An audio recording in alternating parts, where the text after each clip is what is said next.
This is the unrestricted free agent. The Jimbo Fisher stuff. Were you in the room the other day when he threw? Part of the reason we had so much fun being Clemson was because we used to talk a lot of shit to them and they couldn't handle it. You feel fine, but your hands are shaking. Coach Spurrier couldn't give a damn. I want to take these athletes and mentor them. Why can't the Gamecocks win at the SEC tournament? So sunny all the time, so hot. Too sunny. Too sunny. Fans are going to be fans, and people who understand the sport are going to talk sports.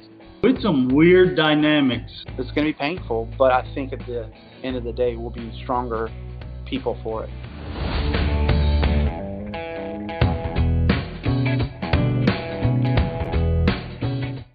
Stronger this morning, Wednesday, July 6th, 2022. I think we're officially in the middle of summer right now. The middle of the week, just off of the 4th of July weekend. Relatively quiet morning. Thanks for being a part of the program. Always appreciate you being here. Would love for you to participate this morning. Going to have our buddy Stuart Lake joining us at 9 o'clock. So we already got some participation in on the program. You don't have to listen to just me yap for a couple hours this morning. I will be yapping for a large part of that. But looking forward to hearing what you have to say as well. Just hit us up in the comments section. Doing the live video stream on YouTube, Twitter, and Facebook. As always, live audio up and rolling on Podbean. And then after the show concludes at 10 a.m., shooting it out all over the place in podcast form. DC weighing in with the Morning Tim and Friends. Anthony with a Good Morning UFAs to get us going this morning. Appreciate you guys again, as always. What are you thinking? I'm thinking this is not a good sign for the ACC, the Pac-12, basically anybody not named the SEC or the Big Ten in college sports. A loose partnership being discussed, according to CBS's Dennis Dodd, between the ACC and the Pac-12. I translate that. What about you guys? I translate that into we had no idea this was coming. We are scrambling. This might be our best option. We have not learned our lesson from the last alliance between the ACC, the Pac-12, and the Big Ten. And we are looking more and more ridiculous by the day. That's how I translate that news, that headline out of the Dennis Dodd article that was talking about that it could even have a championship game in Las Vegas right now. That's not a loose partnership, right? I mean, when I hear loose partnership, first of all, weird phrase. I guess maybe loose partnership. What's the first one I think of? Some rumored marriages. Will Smith, is that who I think of right now? Loose partnership between the ACC and the Pac-12. Either join forces or not. I hear like completely uncommitted idea, half thought out, like we don't know what's going on right now. That's how I translate this thing. Dodd reporting that the idea was floated by the ACC and kind of seen by the ESPN right now to be able to get the most out of the current situation with the ACC being signed up through 2036. It's the Pac-12 that has said or the report coming out yesterday that they're actually going to speed up their new media deal that ends in 2024, right? Or ends, I guess, after 2023, with 2024 being set now with Southern Cal and UCLA. So odd to me. Like if you are a member of one of those conferences and you read that, I feel like if you haven't hit the panic button already, if you've been one of those schools, those members to say, no, we're going to be fine. I believe in our leadership and the ACC, the storied history, and the Pac-12, 10, 8-ish, whatever. It's been around for a long time, going to continue to be around. And you read this, I don't know how you come to that conclusion. And this is the exact opposite of what we've been talking about the last several days. How impressed I was that the news, UCLA and Southern Cal, was able to keep the news so quiet until, boom, it happened. We heard nothing of it. In the rumor mill that is college sports, we heard nothing of it, and then it was official a few hours after the first breath of it was uttered, really, nationally, for sure. So this leads me, the way my brain works, to wonder who's going to end up being number 3. The Big Five, the Power Five is what I'm trying to say. Power Five conferences, in my mind, are gone. That is now a thing of the past with this news. And probably should give Texas and Oklahoma most of that credit for blowing it up. Probably should have seen this coming. But I'm not one of those guys that's all about the hype and the fear and the whole thing, man. Having worked in the local news for as long as I did, 16 years, having heard all of those, hey, it's time to go to commercial, but let us scare you really bad first. You better come back and watch. And then knowing what the actual content of it was, ugh.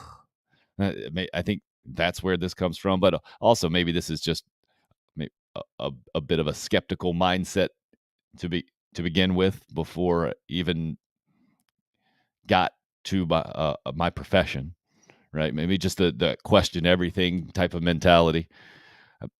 Because I know it was there last year, and I was like, wait a second. All right, Texas and Oklahoma are coming in. I don't know if that means it's going to be a completely different college athletics landscape. And yeah, the Big 12 had to figure something out, but they did.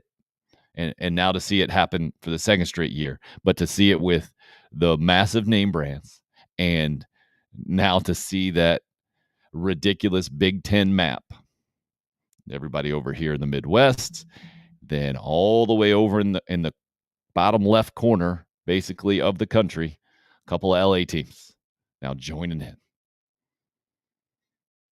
And just throwing everything out the window, any kind of regionalism, any kind of history or preserving rivalries or the whole thing, all gone. And Texas and Oklahoma kind of did that too, but the SEC's been doing it almost in stages. And I understand the Big Ten, they expanded over to New Jersey and Rutgers, and it's not exactly new for them. They've been expanding for a while too. So I am in my head with the college realignment, which I don't even think we can call it anymore. I think we got to call it the New World Order in college sports, with SEC number 1, Big 1A, Big 10 1B, everybody else in the Power 5 scrambling right now. So we've asked the question before, will there be 2 super conferences? And this is kind of the follow-up to that. Who will be number 3 if these 5 conferences stay intact? The ACC, the Big 12, or the Pac-12? I got very little confidence in any of them at this point. After hearing the news from yesterday, after reading that Dennis Dodd article about the ACC and the Pac-12 discussing a loose partnership. So just a strange time for college sports in a lot of ways. And what's going to happen next is fascinating. What's the kind of the next shoe to drop? What happens next to kind of come behind this massive UCLA and Southern Cal news?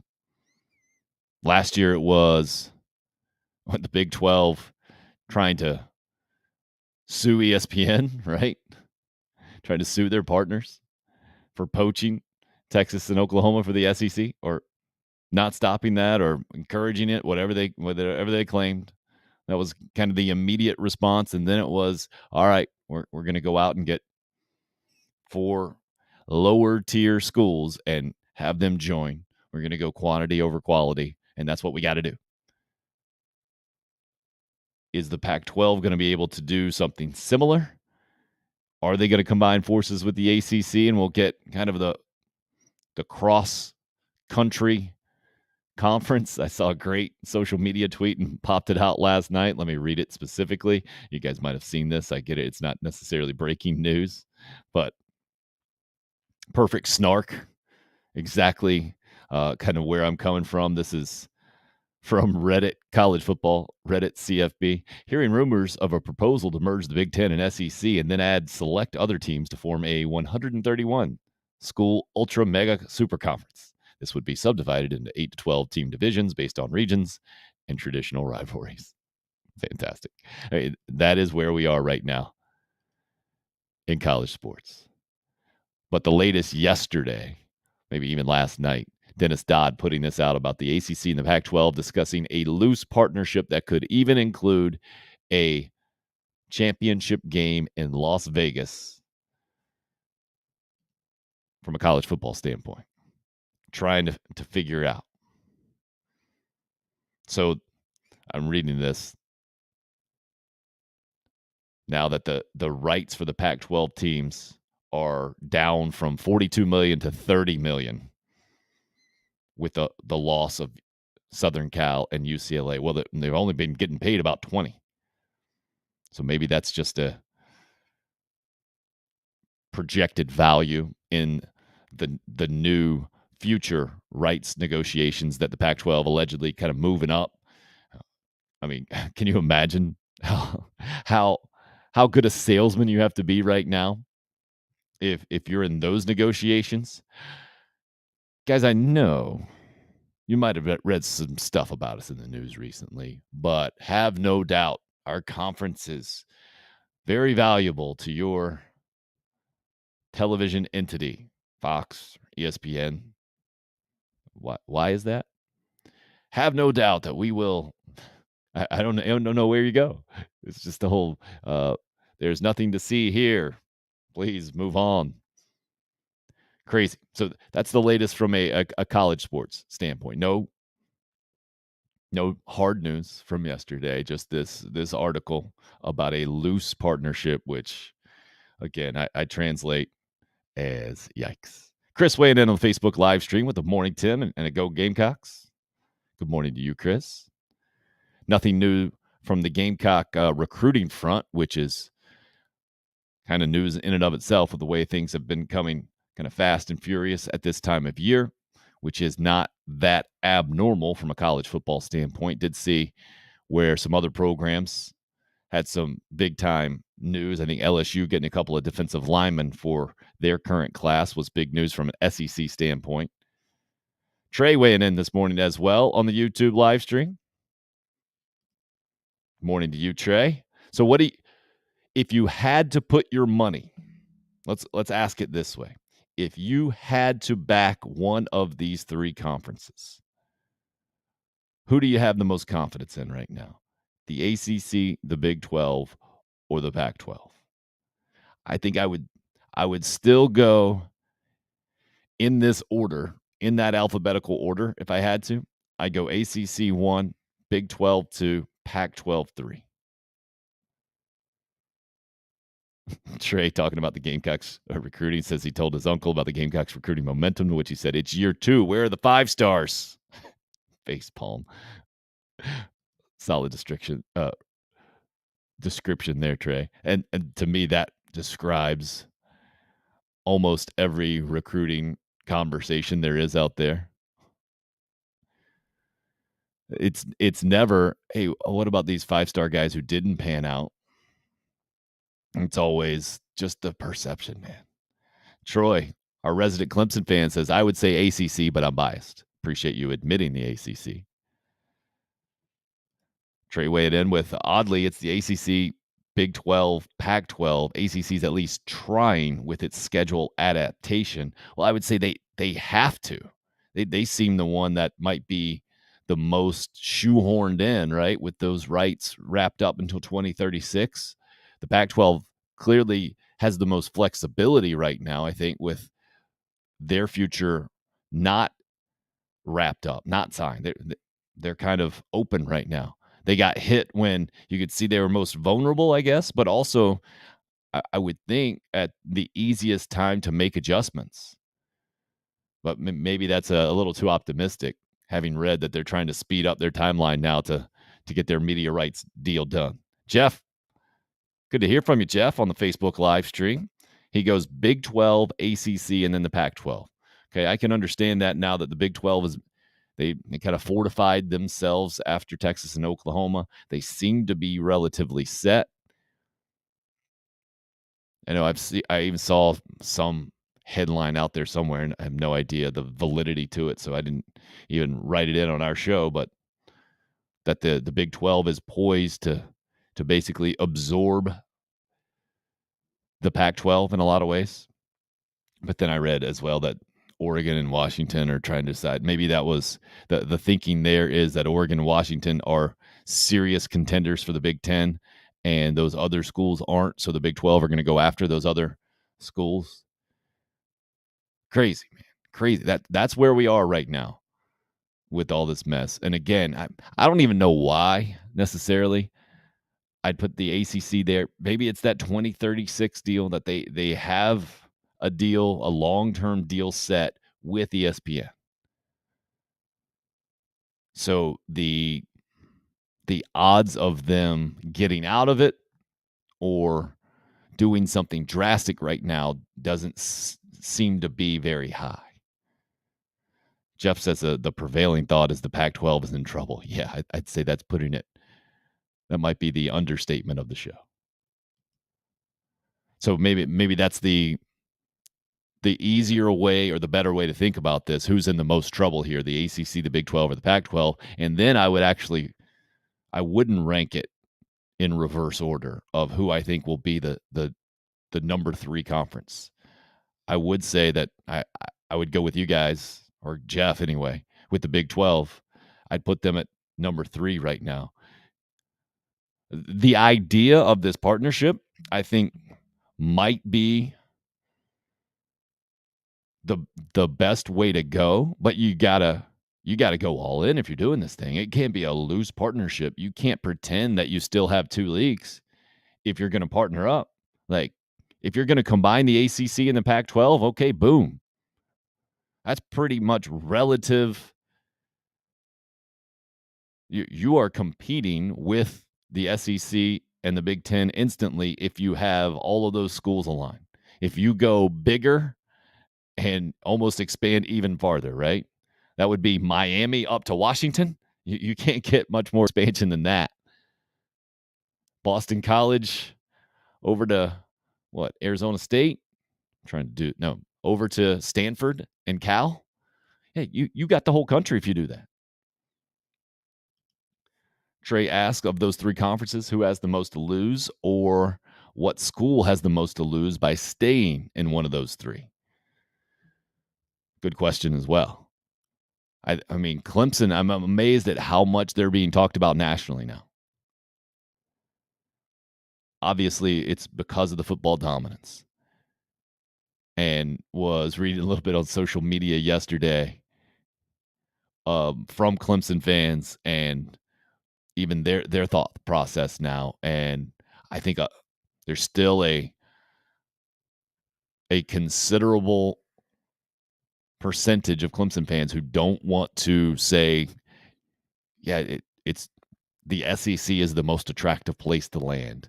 But I think there's maybe the majority of Clemson fans right now would admit, yeah, we need to get in the SEC if possible. Jan weighing in. Been a little while, Jan. Good morning, UFAs. Don't look now, but the Braves are lurking. Yeah, we'll get into that in just a second.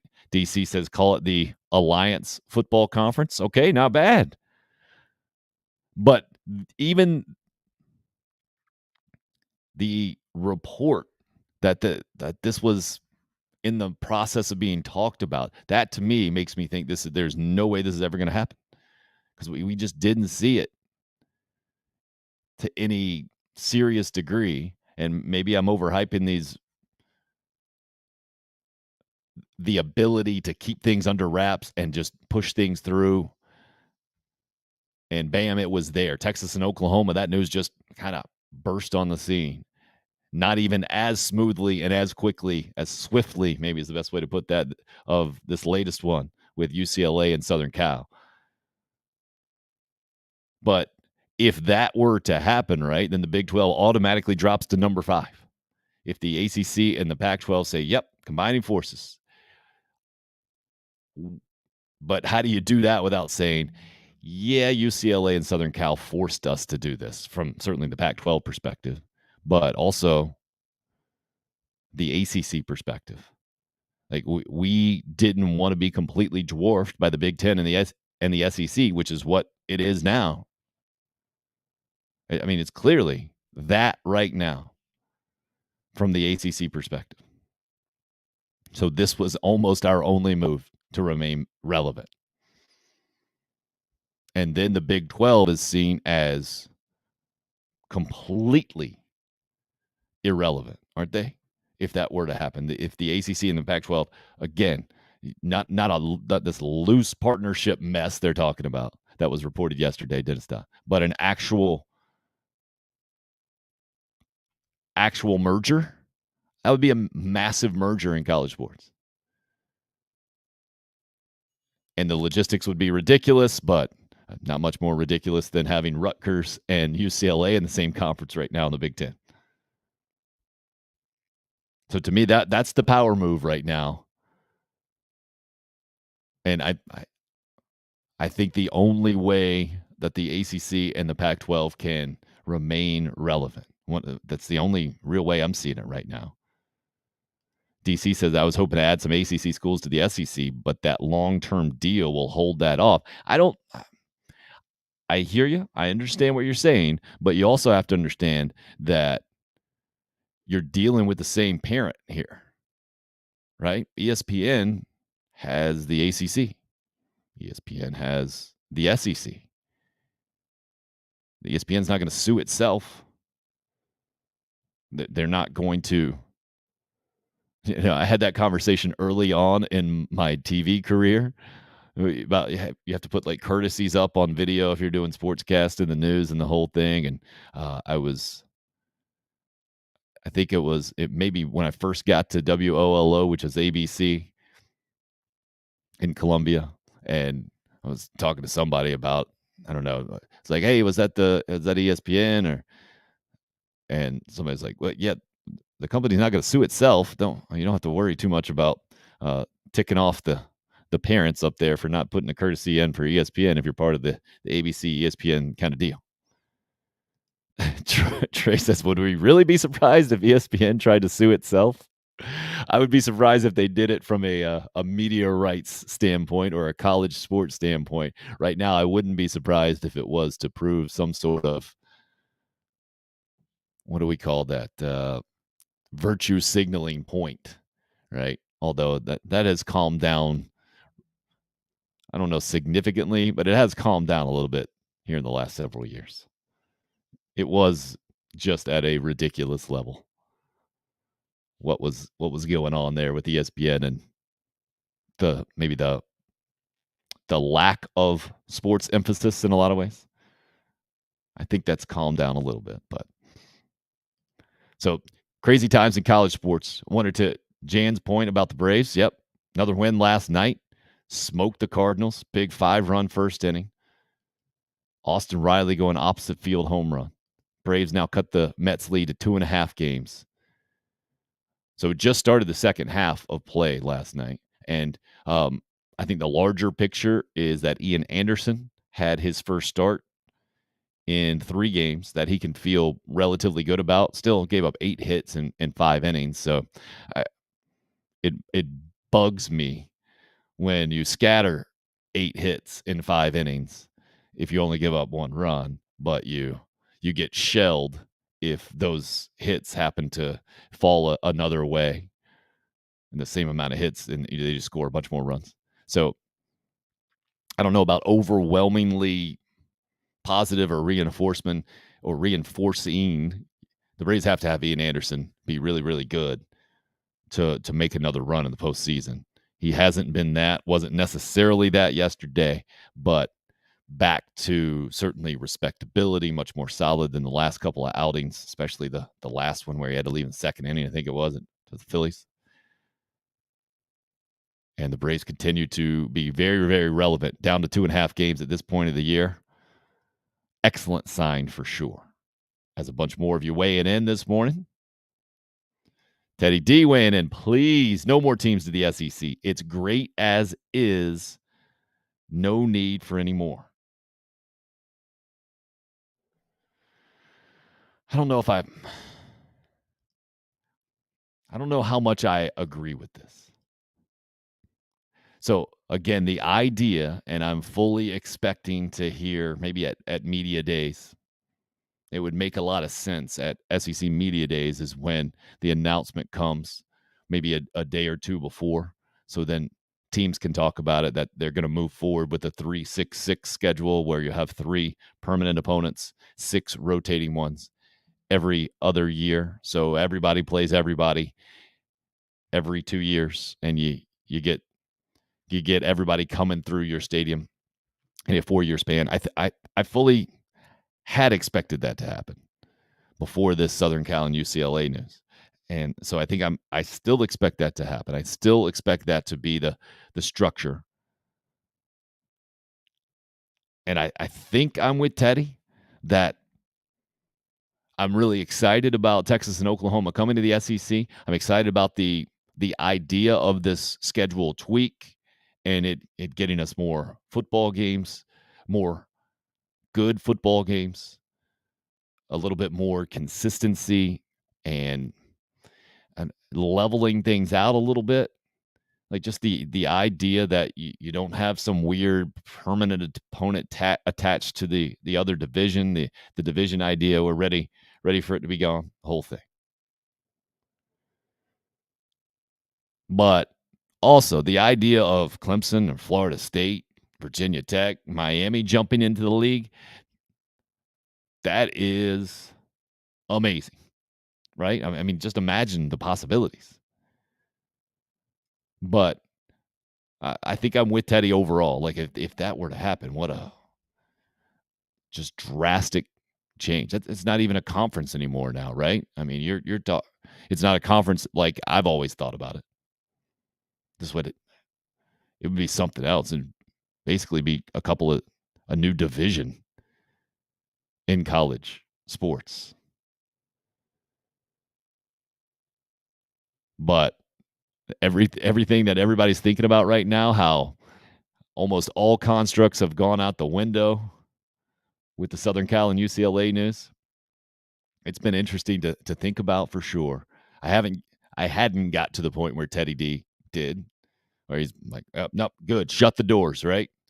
I don't know if anybody from a conference standpoint right now has gotten to this point and would be tremendous if that would be the ultimate power move if Greg Sankey came out and said that basically right now, right? Nope, we're done for however many years or for the foreseeable future. If you're not in now, you ain't getting in. You just weren't good enough. You basically be the bouncer outside the nightclub, getting that velvet rope and just clicking it, turning your back, going inside with the line out the door, with the line around the corner. Right now, I'm saying, sorry, done. Fire marshal, man. Nothing I could do. The fire marshal in this case would be ESPN saying, nope, we're settled. We're good. I just don't think they are. There's just so much left. And that's why that long-term deal that the ACC has that DC mentioned, that 2036, sorry.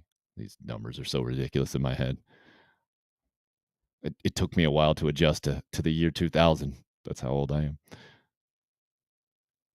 That long-term deal, I don't know how much weight that's going to hold right now with the ACC. I can see how the Pac-12 absolutely wants to go to the ACC and say, hey, what can we work out? Jeff says, I think the realignment of conferences is really going to hurt the mid-majors. They will not get a money game and will essentially be on their own. What money game we talking about, Jeff? I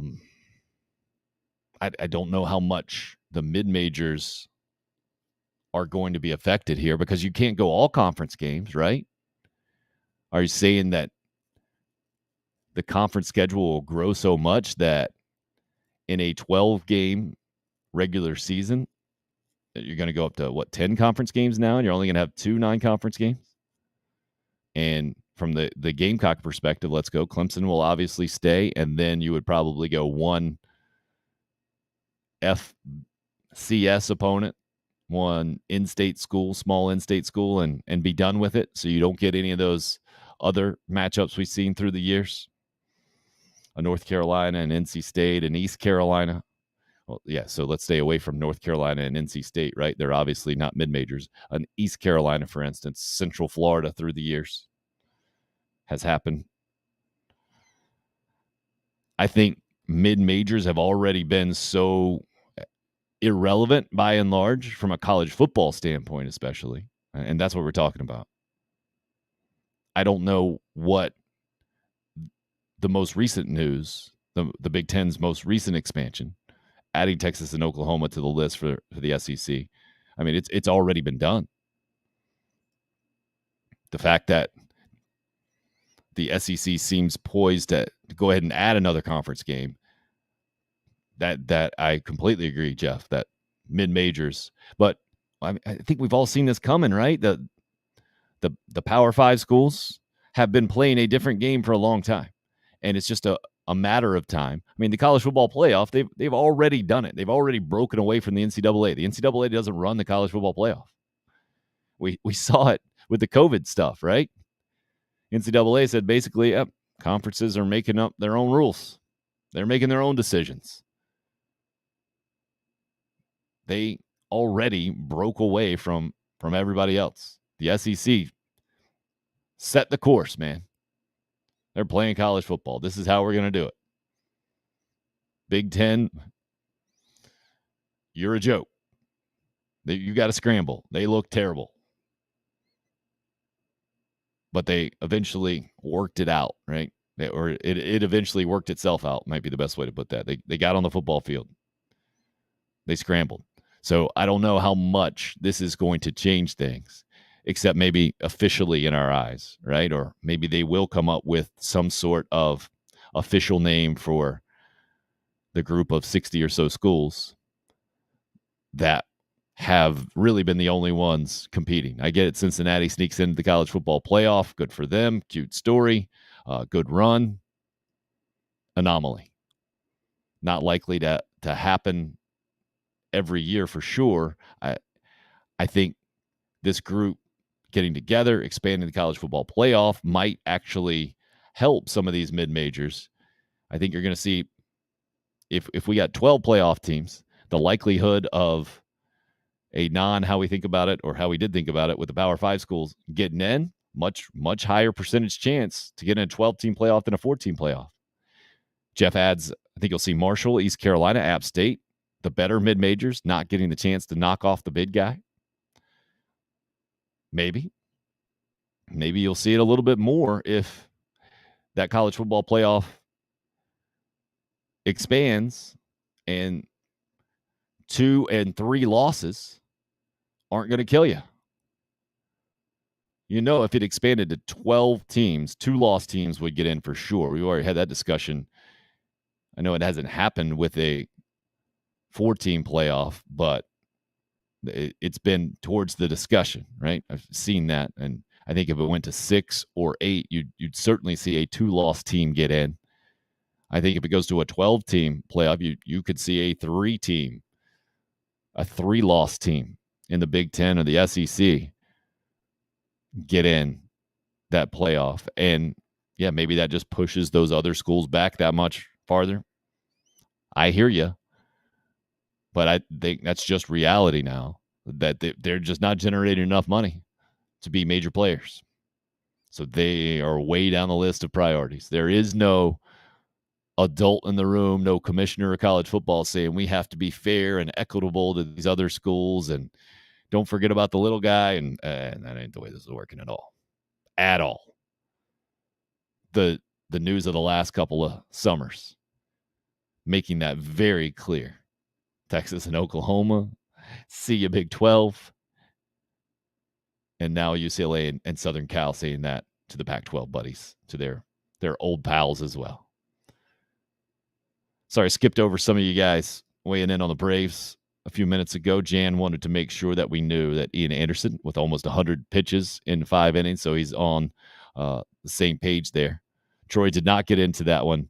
The Rick Camp reference did bring me back to the familiarity that you're talking about, that Braves-Mets game from 85. I have heard those references through the years, so it did help me out there. When Mike Soroka returns, Jan mentions, maybe Ian goes down to Gwinnett. No, I don't think we're going to see that, man. I would be surprised, really surprised if we saw that. But there's just something that hasn't been right. He got it back a lot closer to right last night. I think he'll work it.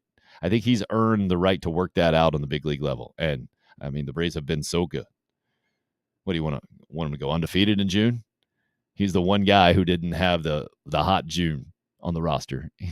You got to give him a little bit of leeway, a little bit of leash. I think that would just be such a demotion. I don't think we're going to see that. What did Trey get into here? Happy for Braves fans. Don't let the sweet Crimson Sox of Massachusetts get hot. Chris Sale returning next week. Former Texas A&M commit Nathan Evalde right behind him. All right, good luck. Don't call it a comeback, Trey says, holding out hope for his Red Sox. I can respect that for sure. So that's where we are here. Less than 2 weeks out to the All-Star break. It is July 19th, I looked up, 2 weeks from yesterday. Wanted to get to a couple other headlines here, and before we get Stuart Lake on, I'm sure we'll get back to plenty of baseball talk. And Troy, thanks for the heads up. You can watch a condensed version of the 1985 Braves-Mets game, which he calls the best regular season game ever, on YouTube. I'm guessing that was YouTube. Spelled two-tube. So I only mention this because he's such a unicorn. Chet Holmgren is the guy who went number 2 overall in the NBA draft to the Oklahoma City Thunder. And last night, instantly notable, was going to be instantly notable because he made his NBA Summer League debut. And yes, the Summer League is so far down on the totem pole. First of all, the NBA so far down on my totem pole of important sports. But this guy is such an interesting combination of so many things, Chet Holmgren. I mean, first of all, he just looks... Chet Holmgren looks like that kid, and maybe this is because I got 9 and 7-year-olds, that kid who just hit the growth spurt way before everybody else and is literally head and shoulders above most guys. Well, he looked like that in college for sure. Doesn't quite stand out as much in the NBA because the guys are so massive, so tall across the board, and the way the game has changed, that big guys handle the ball so much more than they used to. But there's a reason he went number 2 overall. And how his game projects to the NBA is just going to be such a fascinating thing to see. Last night ended up setting a record. First guy to have, I think, more than 4 block shots, or 4 or more block shots and 4 or more threes in a game, something like that, which is the rare skill set that he brings. And he is every coach's, I think, nightmare. At least when I was growing up, it was always, I played with taller players that didn't seem very interested in taking advantage of their height advantage down low. They always wanted to show off how they could handle the ball or shoot from outside, show that they are multi-skilled. And obviously the game of basketball has evolved to that in a lot of ways, where it's much more positionless basketball, very little back to the basket, throw it down to the post and deliver me, like Dave Odom used to say. But Chet Holmgren, good for him. He looked like he fit in. He looked like the transition to the NBA game is exactly what he was born for. And I mentioned it a while back. It was featured in a Sports Illustrated article just talking about how rare not just his frame, but the way he moves is, especially for a guy, his height at plus 7 feet and then not even 200 pounds or right around it. But it was like the way there's some device out there, some service out there that measures like how guys land and then how much it stresses your body. And it's a really helpful tool, I think, for NBA organizations specifically to project the likelihood of guys getting hurt and how he is kind of off the charts. He's just different. And there was no major concern in this evaluation for him being injured moving forward seriously, or the likelihood of that happening was a lot smaller for him than typical guys his size. So an interesting note from last night. It's one of the reasons we do this show every day, right? To stay current, to be able to talk about what happened most recently. And Chet Holmgren, I understand, may not be of high interest to a lot of us in general, or the NBA Summer League certainly isn't, but Chet Holmgren is, because he's just that guy. When I watched him play for the first time, I was like, what am I watching? I'm seeing the tall, skinny kid play out like at the highest level. I've never quite seen that like this in basketball before. Sean Bradley is what popped out in my head. Manute Bol are the examples of the tall, skinny guys, but they couldn't play like this guy can play. So I know encouraged, and a lot of people even knew on social media last night, like, yeah, it's Summer League. I told myself I wasn't going to do this kind of thing, but it was hard to ignore. And I saw the headline and I was worried at first, or I saw people putting it out on Twitter last night about Chet Holmgren, and I thought it was going to be the opposite. I thought, because, I mean, he's just so frail looking, I thought that he might be made to look like that, like he was the middle school kid playing with the high school kids and getting chucked around a little bit. That was my first inclination. That's where I would have put my money on last night, but he went the other way, setting a record in his debut. And I love the fact that he didn't even agree to talk in the post-game deal afterwards unless he could have his teammate with him. I think that's the ultimate sign of where his success will be moving forward, or maybe where his head's at now, and I think will help him have a bunch of success moving forward. Also wanted to hit on this college football headline. It was an Alabama offensive lineman who started all but one game, I think, last year on the offensive line for Alabama, that recently got out of, I guess you call it rehab, got out of a facility, checked himself into, or he ended up at, because of mental health issues. So he put it out on his Instagram account recently, just saying that he needed to go, and the place he actually went, I think a lot of us are familiar with Chris Herron and his story back in the day. Tremendous basketball player.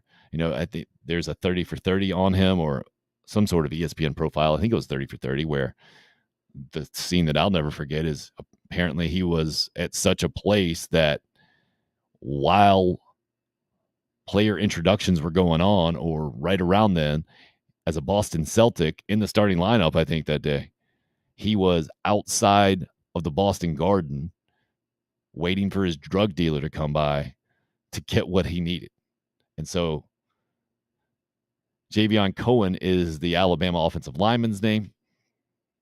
Put out on Instagram yesterday that he was at the Heron Wellness Center recently,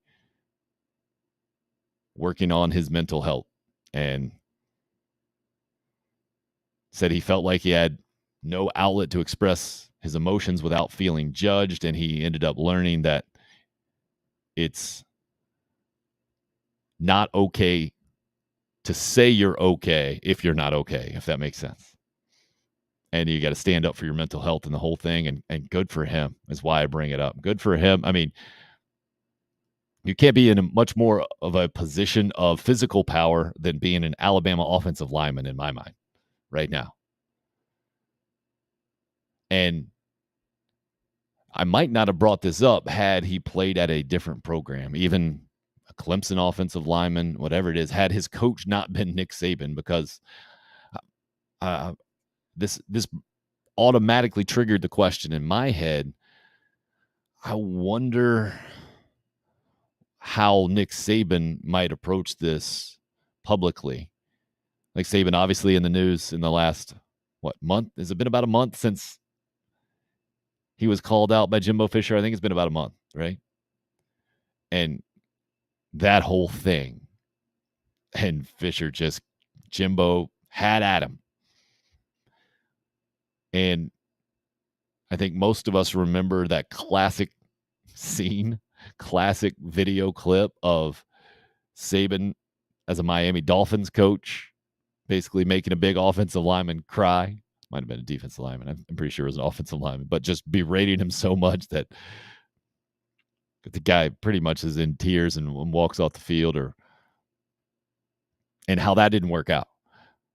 I mean, Saban is one of the prime examples of a college coach not working out in professional sports, not making that jump. And so I'm just wondering how adaptable he can be right now. He's known as the most adaptable college coach ever. And that's the reason for his tremendous success, right? We've seen it with the Alabama offense. Opened it up. Now it's been a juggernaut, but it wasn't what a defensive-minded guy like Nick Saban, who he is, he's a defensive-minded guy, it wasn't what he was back in the day. And being able to adapt is the big explanation for Alabama's massive success, continued perennial powerhouse program. But does he have the ability to come out now and get behind one of his star players and help move the conversation along, I think? And because it's got to be a tricky balance. And I'll talk to Stuart Lake about this, having been an assistant coach, a head coach, but baseball is a lot different than football. Football is such a physical game, such a demanding game by its nature. Coaches have to be of a certain intensity and mindset just to prepare their players.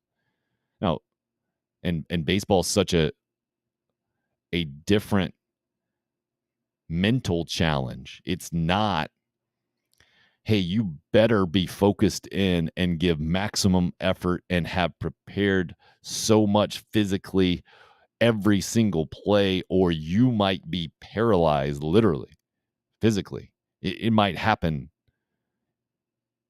It could happen on any single play.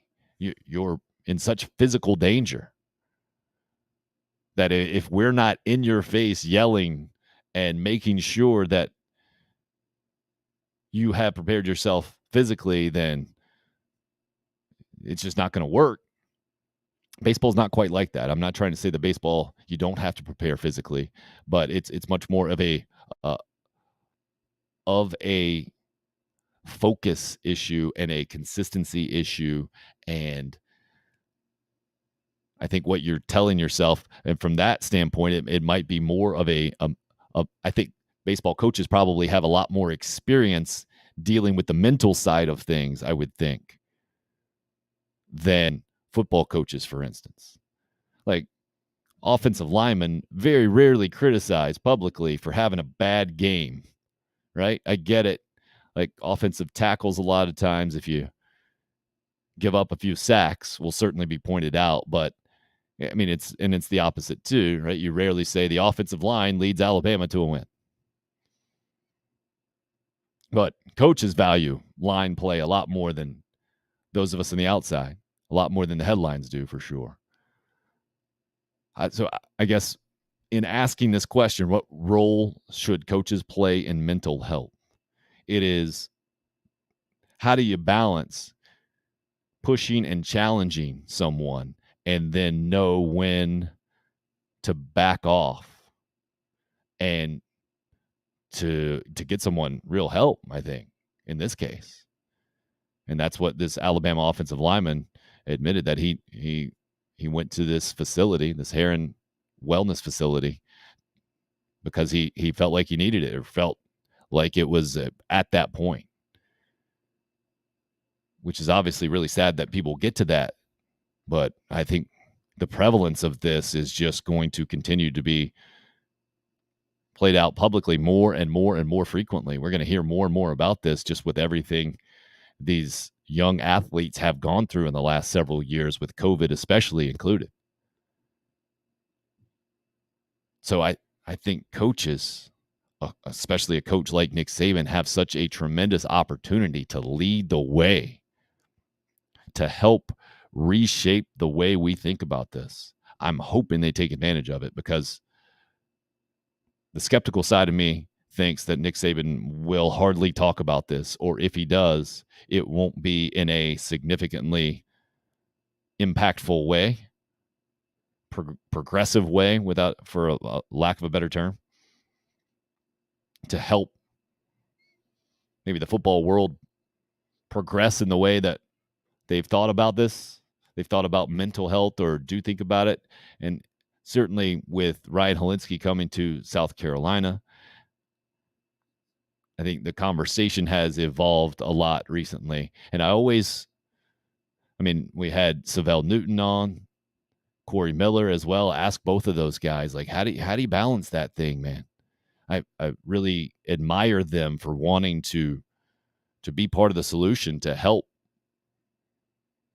young players right now, what they're doing, mentor them and help them, especially not just in the physical part of things, but talking about the mental health aspect of it. But I haven't heard, I don't think, a lot of sitting head coaches.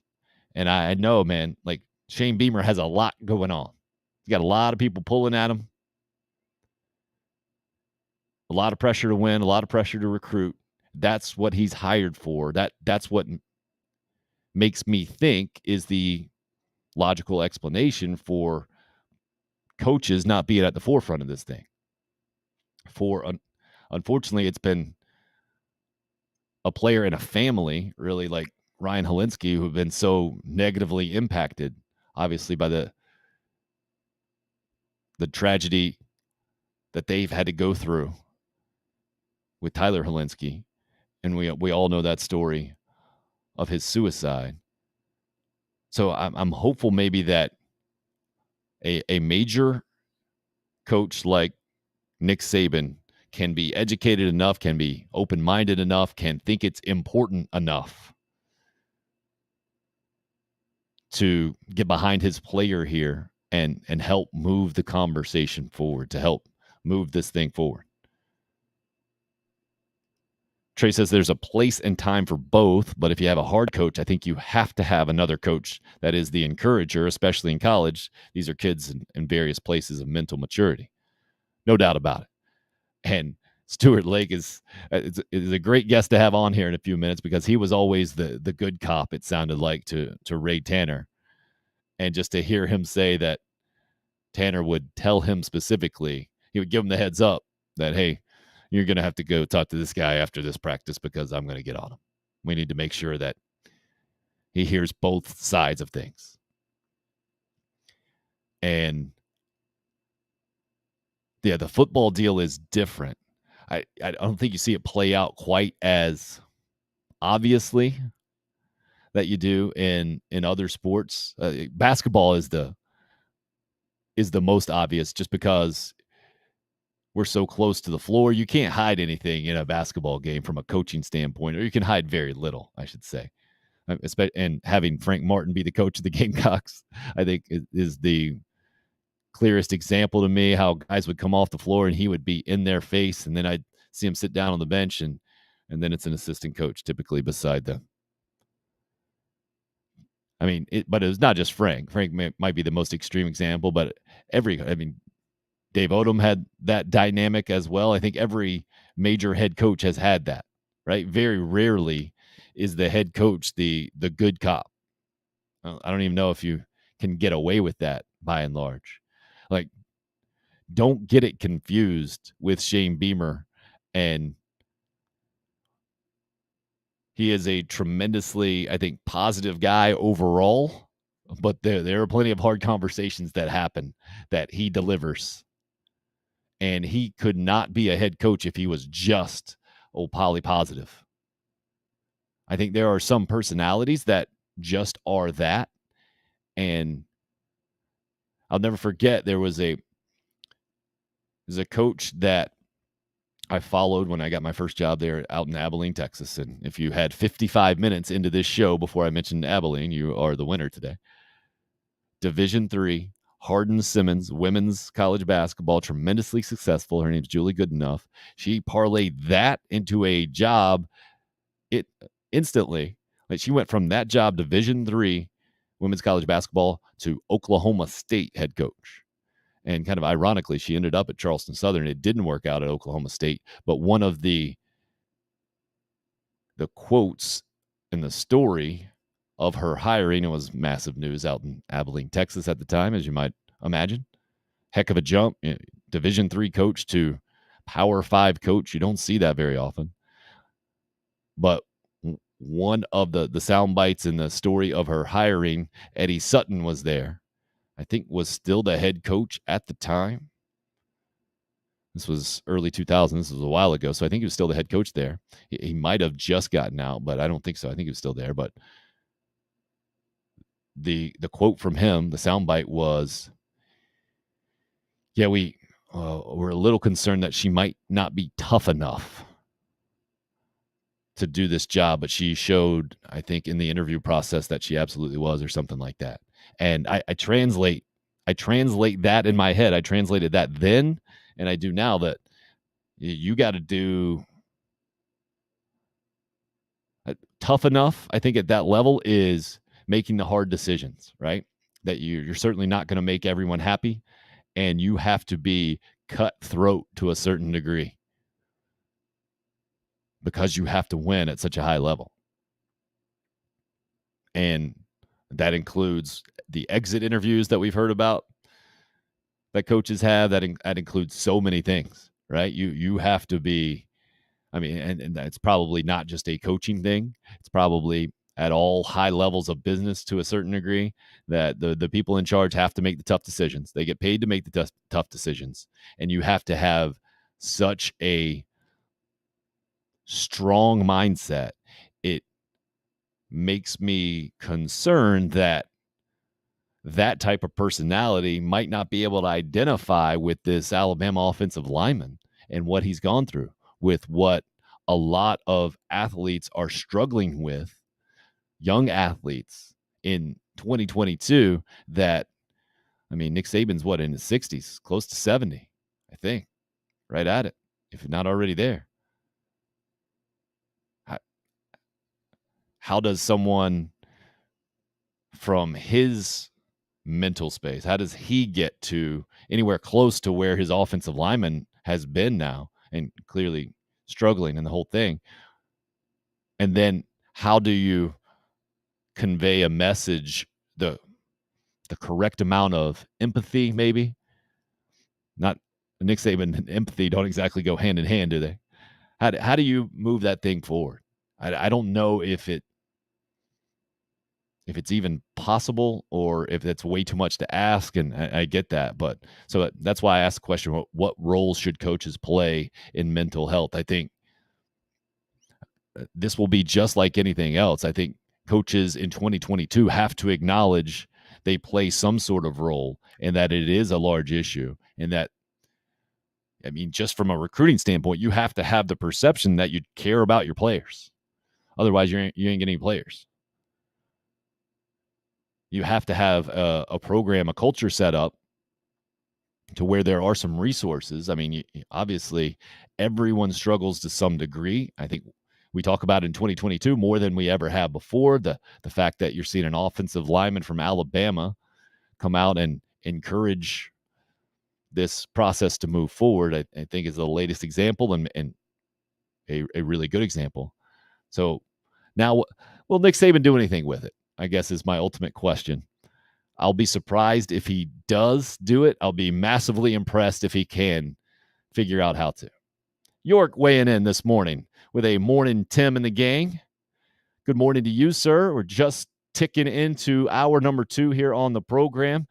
We've got former Gamecock assistant baseball coach Stuart Lake on deck to join us here. Before we do that, how about this? I get to tell you about one of the sponsors on the program. I'm pumped about that. And I'm doing this because I believe in them. It's that simple. The name of the sponsor of the show, Freedom Primary Care. It is a naturally minded primary care, putting you in charge of your health and freedom and health. I never grew up about thinking that these things would ever be an issue or coincide or the whole thing. But here in the last year or so, I've certainly seen that happen in my life.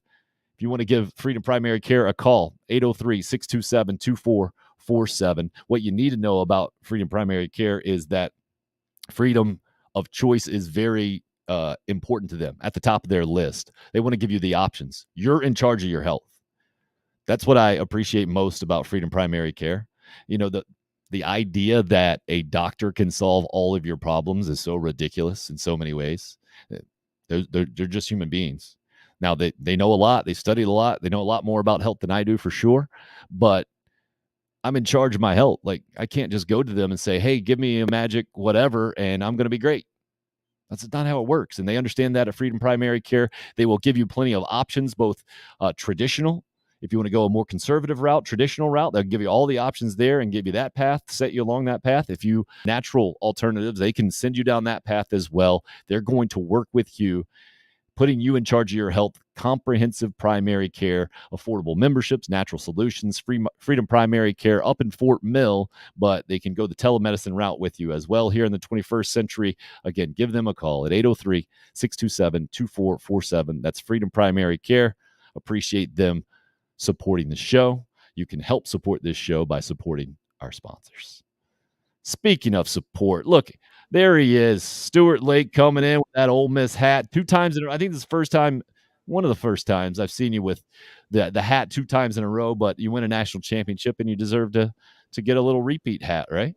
Yeah, so I was going to just honor it today since it worked for him last time, and I'll try to get a new hat for the next time, but I wanted to be consistent on this one for their national championship. So have you, I assume, at least a text has been thrown out there. Have you actually talked to your old boss, Mike Bianco? We've talked a little bit. He's been so busy from all of their celebration and straight to Team USA. Yeah. Yeah, he's a USA coach. So we talked briefly. It's been a lot of texting. But, again, even before that, I told you, it reminded me so much of 2010 when you catch up with former players and just people from the community. And that's kind of what it turned into that night, or actually Sunday afternoon watching that game, was hearing from guys you really hadn't heard a lot from lately. And it's led to a lot of just really cool phone calls since, and just excited. Talked to Coach Lafferty, one of the assistant coaches who was there when I was too. So super proud for those guys. Yeah, a lot of people might not know. I did a story about it. Scott Eisberg tipped me off back in the day that you ended up getting a national championship ring back in 2010, right? From the Gamecocks, even though you had been removed from the staff and the program for a little while. Yeah, I did. Coach Tanner actually ended up giving me, Coach Tolman, Coach Myers, where all 3 of us were gone at that point. And even Mike Morgan, who was our longtime radio guy that had been through so much with all of us, kind of gave them to us in separate ways. Mine wasn't as dramatic. He told me he had some stuff he'd found in the office he was going to drop off. But, it was really cool. And it's obviously in our house here, and very proud every time someone sees it. Well, now this has been an affirmation, celebration, maybe a stronger way to put it for Mike Bianco, a guy who's been successful for a long, long time. And the rumblings early on in the season for Ole Miss are like, hey, this guy might be done. Ole Miss fans were frustrated, and he'd been to the College World Series once before. To see this turnaround, man, where do you put this on the list of comeback seasons and turnarounds that you've seen in our lifetime? Yeah, they were 7-14 to even think you go from 7-14 to making a regional, kind of in my mind, was unheard of, because the magic number always is at least 15 wins. And then they completely turned that around. They did well in the tournament. Actually, were one and done at the SEC tournament. So, I mean, this was in the baseball business, you thought he may be done. You know, maybe this is the time that he'll step down or whatever. So, my goodness, this is, I don't know where you put it. In the recent years, this is one of the biggest turnarounds I can imagine, to go all the way to the national championship game and win it, and really to just look like a national 8 seed in the tournament. I mean, it was amazing. Their only loss came to Arkansas, you know, in the World Series. So, I mean, this thing was so fast of a turnaround. But then when you look at their roster, you look at things you've seen, they had such a veteran team. I mean, they had seniors come back to do this. So you knew, as I'd said before, when we played them here and I did the TV game, they looked old. I mean, and I don't mean that in a bad way. You look in their dugout, they had 22, 23-year-old guys that you knew if they got it going, they would be hard to handle, and they got it going at the best time. And Tim Elko had a great story on the podium, I think, after they won it, just talking about his decision to come back. And at some point he was questioning it like out loud to God, and said that he got the response just to believe and keep the faith. And his sister kind of reinforced that. On good teams you've been on, has there been that extra element? You know, I think I referred to it as baseball magic before, whatever. Do you see guys, especially a guy like Tim Elko, who mentioned his faith specifically, you've seen examples of that through your years as well? Well, I have the one that I was just joking around the other day. We were playing in a tournament, and there was something in a dugout, and I asked the coach at the college where I said, "Is there something? Does this mean something?" She said, "No, it doesn't really." But it reminded me of 2002. We're traveling, and we had an outfielder, Tim Seaton, who Tim didn't get to play that much. He was a pitcher outfielder. He called himself our relief outfielder because he always came in the ninth inning. And he won some superhero dolls with the big claw machine and like a restaurant we were eating in. And that particular weekend, he hung them in the dugout, and we swept. I forget who it was, maybe Auburn. And each week it continued to be another addition to his little things hung in the dugout. By the time we got to Omaha, our dugout seriously looked like a 10 or 12-year-old team's dugout. We had little dolls hanging up. They had hats. And I just remember that whole group bought into that belief of, we don't want it to end. You know, we're having too much real fun. You know, unfortunately, in our game right now, everybody acts so serious. You go to a 10 and under game and you'd act like it's, you know, scouts there to tell people they got to quit playing baseball if they don't do well. So everything has gotten so serious. I've never forgotten 20 years later how fun that became. And looking at Ole Miss's dugout, I think that became their thing. I don't think it was, hey, we needed this. They just didn't want it to end. You start having such fun with friends, you know you're never going to have that fun again. It's going to, you know, once that season ends, it's a different team next year, no matter what you want it to be. And I don't think those guys wanted it to end. And then when they got to the point that, hey, it's going to end, let's win this dang thing, boy, they bared down and they did it. And like you said, they didn't look like a number 3 seed. They didn't look like the last team in, or certainly one of the last teams in the tournament. They looked like they were dominant. I mean, they were dominant. And man, that, to me, it's another great example. I mean, you got the classic Hoosier story, or whatever you want, the Miracle Mets in '69. If you're of a certain age, this one will be the college baseball story, I think, for so long, about you never give up the belief. It doesn't matter where you are necessarily public perception wise, you can turn it around. Got a question in for you, Stuart, on the YouTube live stream here from Trey, saying, in talking about buy-in from veteran players, if you're a head coach, and having been a head coach in college baseball at Charleston Southern, how would you balance team chemistry with transfer portal recruiting? I know it's a very difficult question to answer hypothetically, but it's a really legit one when you say at this point, especially the college baseball, maybe even more than other sports. Yeah, this is going to be a weird time. You know, I don't have a great answer. I know I was listening to you before I came on when you start talking about the mental health and different things. There's so many things you try to get your guys together and let them learn who they are. But you're talking about transfer portal, you bring in older guys. It used to be in college baseball when guys transferred in, it was always a younger guy typically, or a junior college guy, who most junior college guys were so happy to be in a Division I program, especially if it was in South Carolina or an Ole Miss, that they kind of bought in and fit in because they wanted to. This transfer portal it's even different than free agency and pro baseball. I've talked to a lot of people about it that you just in there almost it's a one and done type thing. So I think it's a great question. I don't have the answer, but I know this much. You better get a lot of people to help you bond that team early on. You better get the people on your campus that are the experts to handle it, because it's going to be really bizarre. I mean, we're talking this coming season now, I guess it'd be 23 season. You're just seeing players from within conferences just transferring. I mean, just it's like Tennessee's trying to build up, this dream team, I guess. They're just getting guys from all within the conference or from LSU making all kind of runs. LSU. I mean, it's just going to be I don't know how long this is sustainable.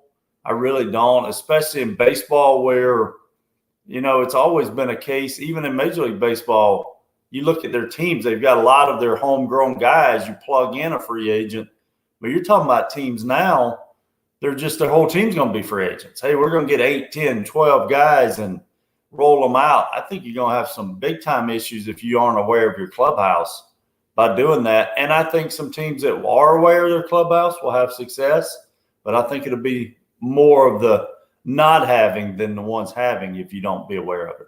Could you tell us more about the JUCO Bandits? I didn't even know the term that much. It didn't seem to be that prevalent until, at least to me, in the general conversation until the last 5-10 years. Maybe it's taken a lot of these guys to get older and talk about it a little bit more, have a little bit more time removed, and not worry about people's feelings or coming off in any kind of wrong way. But that's always been fascinating to me. And I think that is kind of just the next evolution now, right? Ray Tanner and South Carolina took advantage of the junior college transfer and made that kind of a staple of the program.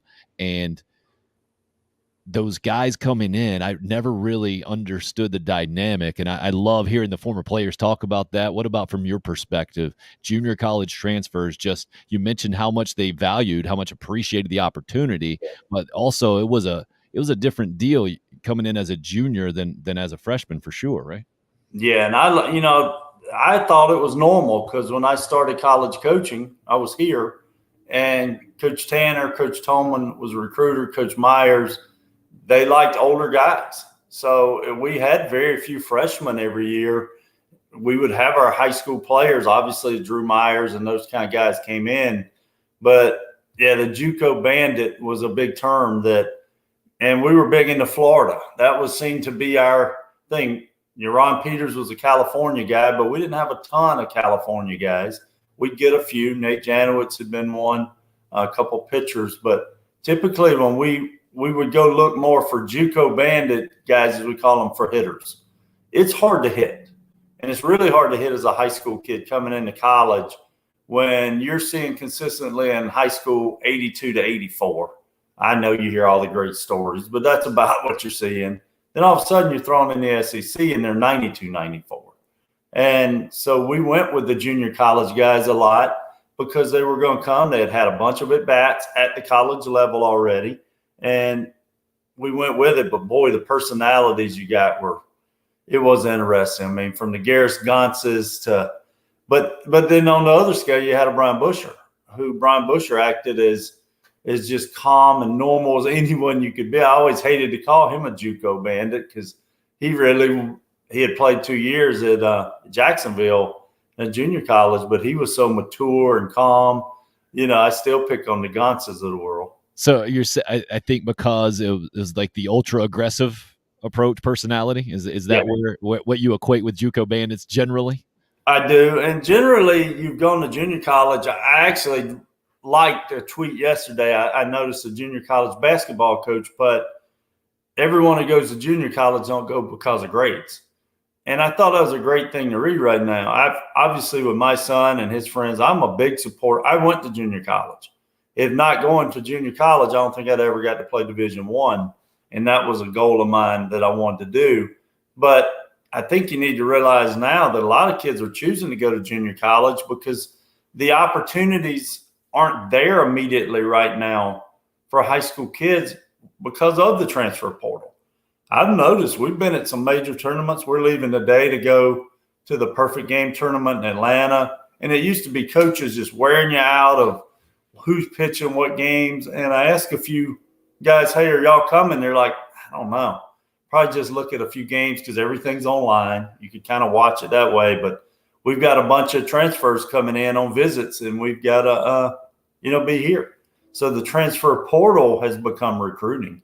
And you just don't see them at games like you did, 3 years ago at games pre-COVID, and now it's really weird to me that most of the stuff is going to be transfer portal guys.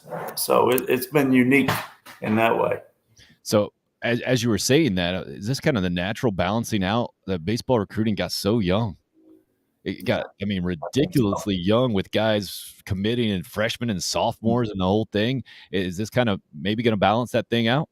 I think so. And no one wants to say that. You never hear it. But it makes sense. You're the free agent. You can say it. It makes sense, and you're right. Like, obviously, I follow a lot on Twitter and keep up. You're not seeing the ninth grader this summer saying, I'm blessed and committing to wherever. It really has now came back to this year's, even some seniors, that class of 22 guys are still just figuring out where they're going. And now the rising seniors, the class of 23 guys, are figuring it out. And they're realizing I haven't signed yet. So that means my money's not guaranteed yet. And, the NILs, which none of us know how that's going to end up. Well, that's supposed to only be when you get in school. So now you're seeing people stay in school, where in the past, think about the draft. In the past, there was no doubt if Josiah Seitler got drafted, he was signing. He knew it was his only chance. Now he can stay in school. He might get NIL money more to stay at school than Major League Baseball would offer him to go play. Yeah, I wondered if you can give us some specifics on that. In my head, I've always heard the only leverage you got is your junior year in college, right? If you wait until your senior year, you're likely to get $1,000 to sign, and good luck. Your leverage is gone. The investment of the organization isn't quite what it would be if you go the year before. Is that how you've always seen it as well? Well, I've seen two extraordinary cases the other way. Remember, Landon Powell came back his senior year. Absolutely. Never forget that. Going out and putting the camera right in his face. He said, hey, guys, I got a great girlfriend. It's a great life. I'm happy to be back. And like, well, this is odd, right? This is just different. But that's who Landon is. Well, we just played at the College of Charleston this weekend, and on their walls, the huge Brett Gardner picture. And the guys knew I'd coached him there, and I was telling a few stories on him. And then my main point of telling them was he played his senior year. This is a guy who did not get drafted as a junior. So it wasn't like he had some big decision. Well, he didn't have one. And it was a scout there, a former scout with the Braves. I kind of asked him from that side, and he said, we couldn't see him playing pro baseball even his junior year at the level to be drafted. And then he comes back his senior year, has a phenomenal year. He's a third rounder as a senior and is in the big leagues with the Yankees and, within about 3 years or less, and he stayed there. So, but yeah, you're right. The investment by that organization, it's real. So, if they give you $1 million and they give me $100,000, well, we know which one they're going to try to get the most out of. They're going to try as many times as they can to get that million-plus guy to the big league so they can get their money back, kind of, where the guy that got less, you don't get the opportunities. And those seniors, sometimes $1,000. It's enough that you can just say you signed, but NIL is going to change that. I mean, you're going to see guys staying in school here in a couple of weeks when the draft finally happens that would have ordinarily signed just last year, and I think Major League Baseball is going to have to be aware of it a little more than they are. I think they still feel that, come on, if we draft you, you're going to sign. I think they're going to be kind of rudely awakened with this NIL draft that's about to happen in 2 weeks. Well, as you say that, I'm hopeful maybe that'll help the minor league situation, which has been awful forever. Guys making no money and in bad living conditions and the whole thing. Do you think that could have that kind of impact, or am I being a little too optimistic there? No, I think you've already seen it happening where minor league baseball is now paying for housing and having to pay for legitimate housing. I think when it first started, they were trying to still pile, 4, 5, 6 guys in an apartment. And then someone, actually a player, I forget for what organization, said, well, is this what y'all were visualizing? And everybody's like, no, you wouldn't do that to anybody. So they've had to upgrade what they do for that. And I think they're going to find out they're going to have to compete. I really do. I mean, because they still – it was shocking to me years ago. I was at Yankees, at the River Dogs, and the Yankees main guy was in. Judge was there. I got to throw BP to him. That's another day story for another day we'll do. No. We're going to get that in this episode. So I asked the guy that's there, I said, who are you here to see beside Judge? And he looked at me like I had 2 heads. He said, I'm not here to see anybody else. I said, there's nobody else on this team. And they were a good team. I said, there's nobody else here that you're going to evaluate. And he just looked at me casually. He said, these other guys are here for him to play and for us to sell beer. He goes, it'd be hard for him to play, 8 other guys or 9 guys by himself. But that was their mentality as minor league baseball was, this guy or that guy, and everybody else, yeah, good luck, we'll pay you. And, so I think it's going to have to change. I mean, with now that USA Baseball, they've started their own league with the Appalachian League is now college players that they're putting together, and USA Baseball is paying them to really make it a nice summer for them. So kids aren't just rushing to sign. I mean, they're just not going to do it. So I think we're going to have to see changes at the minor league level in the way they're treating and trying to pay those guys for sure. Just here to sell beer. That is a brutal. I totally believe it. I just never heard it said that plainly before. Well, I hadn't either till that point. Good stuff, man. Well, I want to hear more about it, throwing BP to Aaron Judge. Now, I know you weren't at Carolina, I don't think, when Bryce Harper popped through. I think this was back in the 2011 season, I want to say, when his brother was part of the team. And there was some BP. I know Ray Tanner threw BP to Bryce Harper, and he said that was different. I'm guessing that was a similar type experience that you had with Judge? Well, this was a scary experience. And here's why. Tommy Slater, the former coach at Auburn, at this point was a roving instructor for the Yankees. So he would go around different minor league places. And when he would come to Charleston, we'd known each other. He would say, hey, bring Hayden, come hang out, throw some BP, save my arm. Because he had to throw a lot of BP, obviously, to evaluate hitters in his job. So when he would come to the River Dogs, we'd just go down. Mike Williams was running the stadium at that point. All those guys, Dave Eccles, are great guys. And I'm trying to think, I was at Charleston Southern. I wasn't at Citadel. And he says, hey, can you throw for me today? We got a prospect they're sending me that we just drafted, and supposed to be a legit dude. I just would love to watch him if you can throw BP. So I said, sure. And I show up, and it's this big dude. I mean, he is a impressive freaking guy when you just walk in, but he's unbelievably nice. I mean, at the point I'm thinking, because of a lot of the big leaguers I had seen work their way through, I'm thinking this guy may not even better make it through. He was so nice. I mean, he was just like, it struck me like, is this guy like, so I think he had played college baseball. They had drafted him out of college. Right. So it wasn't like a high school kid that was arrogant and, driving up like Newt LaLoosh, in the car. This guy, I think he told a story like, I just got a cab over from the hotel. And you're like, so we go to hit on the field and it rains.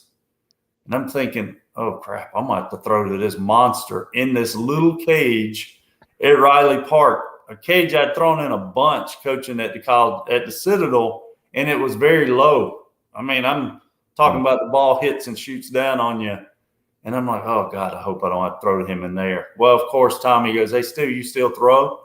And I'm telling you, Tim, throwing to him underneath, it wasn't completely closed in yet. They're underneath. But it was closed in enough that it just magnified any noise. And we joke a lot about it in baseball. There's that sound, just that certain sound of a wood bat that you can go, ooh. I swear every ball he hit had that sound. And those balls are shooting by me. They're offering me, a bat and helmet. And I'm like, I'm fine. I'm figuring if I'm going to get knocked out by this giant, I'm going to get knocked out. I'm going to get sort of knocked out by having a bat and helmet on. And he does this whole thing. And he's there for, I guess it was there a couple of days or weeks. I never threw again to him. But I just remember walking out of the cage, thinking, God, we were done. Because Tommy was like, hey, he asked Judge, hey, you're good? And he went, yes, sir. And I went, oh, and shaking his hand. I regret I never got anything signed. You know what I mean? I didn't realize the guy was going to skyrocket to the big leagues and become now a superstar. That was before he had his teeth fixed. I mean, this guy was just a good old college guy. But my son was with me, and I don't know if Hayden was even big enough to remember hearing it, but as I walk out with Tommy, I looked at him and he laughed because he said, hey, you all right? I said, yeah, got a few, they skipped off, hit you in the shoulder. I said, I'm fine. I said, dude, I don't know if I've ever heard a ball sound like that. And I've coached some good hitters. He's like, he was in shock. He had no idea himself what this kid was. And I remember him saying, Steve, I got to go call whoever his boss was. Like, this guy, they're acting like he's going to stay here in the Sally League, all summer. This guy needs to get on up to our AA, be closer to where, back then the Yankees would get all their higher classes. Now all of them are near New York. The only one I think is still in Tampa. Everything now is in their area so that their coaches can go see them. So their hitting guy was a guy, Kevin Long, came down that next week and hung out in the dugout and just to watch Judge and those guys play. It was a couple other guys that didn't become superstars, but he flew down to see them on one of their off days hit. And it was just a cool moment when you kind of see what he's now gone on to do. No doubt about it. And how he's done it.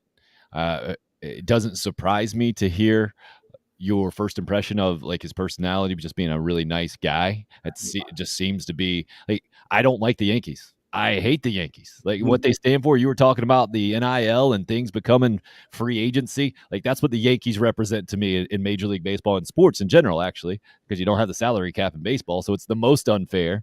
And growing up as a Braves guy, easy to not like them. But my son has an Aaron Judge jersey.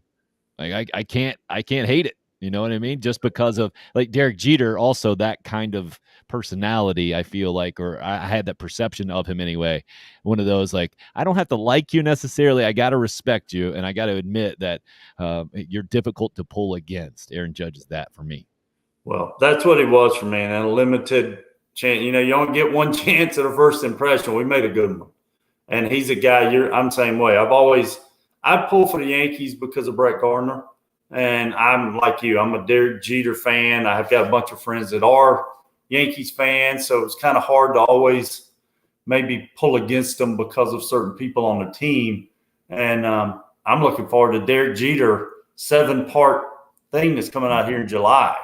The Captain, I think it's called. I'm excited to see. It's going to take you through his career, and I'm excited to see that this summer. But the one thing I will say with the River Dogs, and it's why it's so sad for me they're not the Yankees anymore in Charleston, because there were so many fans. Used to be when the River Dogs would play the Greenville Drive and they'd wear the real Yankee and Red Sox uniforms. Right. That was always pretty cool. And now I guess they're the Rays or Devil Rays or whatever they call themselves out of Tampa now. You can call it Tampa Bay, I don't know. But the Yankees organization, it was just glaringly first class. And, I mean, it was when those guys would come through, as we talked about taking care of minor leaguers, they really took care of him. Dave Eccles, the GM, he still is. I mean, he was making sure through his administration that they had a good place to live. Their food was legitimate when they got to the stadium. I enjoyed those days in the spring when they were playing and we were playing at Citadel, because you could sneak over to their spread. Those guys would actually come get you. Like, come over here. Look what we got. And it was always just such a great first-class relationship. And I'm sure Dave has maintained that with the new organization being in there. But when it was the Yankees, it was special. I mean, you had just A-Rod coming to rehab. They'd send all their guys there to rehab in Charleston, because I asked them one time, so why do y'all send them here? And they're like, well, it keeps their wives happy.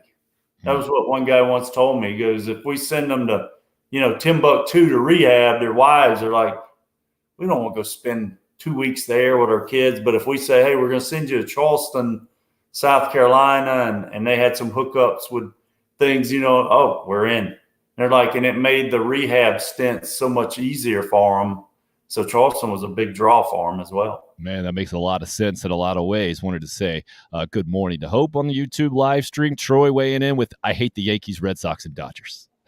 And Trey being a Red Sox guy says, we hate you too, with a wink there.